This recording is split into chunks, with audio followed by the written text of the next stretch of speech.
چلتے ہیں ناظرین ہم آپ کو میر پور خاص کی جامع مسجد بیت المکرم عزیز آباد کی طرف، جہاں کے باہر کا منظر کسی گٹر سے کم نہیں لگ رہا۔ انتظامیہ کی نااہلی کی وجہ سے کئی نمازی اور راہگزر کے کپڑے خراب ہونے کی وجہ سے وہ واپس اپنے گھروں کو لوٹ گئے اور ان کو جمعہ پڑھنا بھی نصیب نہ ہوا۔ مسجد بیت المکرم کی انتظامیہ نے کئی بار یہ درخواست دی ہے کہ مسجد بیت المکرم کے باہر کے گٹروں کی مرمت کی جائے، لیکن انتظامیہ سو رہی ہے۔ اگر یہی انتظامیہ کے گھروں کے باہر کا منظر ہو تو پھر آپ دیکھیں گے کہ وہ کیا کرتے ہیں۔ وہ اپنے گھروں کے باہر ایک گندی پانی کی بوند بھی برداشت نہیں کر سکتے، لیکن یہ برداشت کرتے ہیں کہ اللہ کے گھر کے باہر کا پورا علاقہ سراپا گٹر بن جائے۔ نمازیوں کا کہنا تھا کہ کئی بار ہم نے ان سے یہ شکایت کی ہے کہ ہمارے کپڑے خراب ہو جاتے ہیں، ہمیں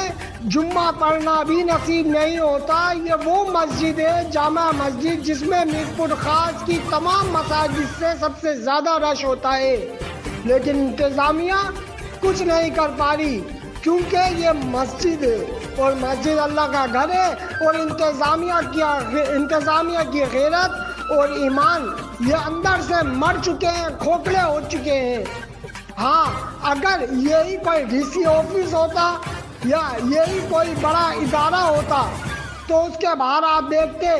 کہ الگ ہی چمک ہوتی، لیکن چونکہ یہ مسجد ہے اس وجہ سے یہاں پہ کوئی صفائی کا خیال نہیں۔ نمازیوں کا کہنا تھا کہ ہم ڈپٹی کمشنر میر پور خاص زین العابدین سے اس بات کی پرزور اپیل کرتے ہیں کہ جلد از جلد اس کے خلاف ایکشن لیا جائے، ورنہ ایسا نہ ہو کہ گندا پانی مسجد کا راستہ بدل کے ڈی سی آفس کا راستہ اختیار کر لے۔ کم سے کم خدا کے واسطے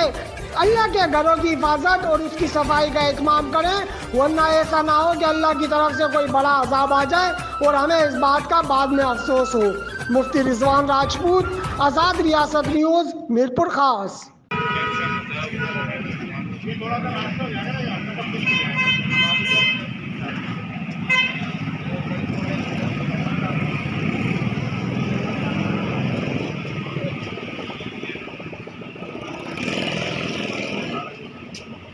تو آگے راستہ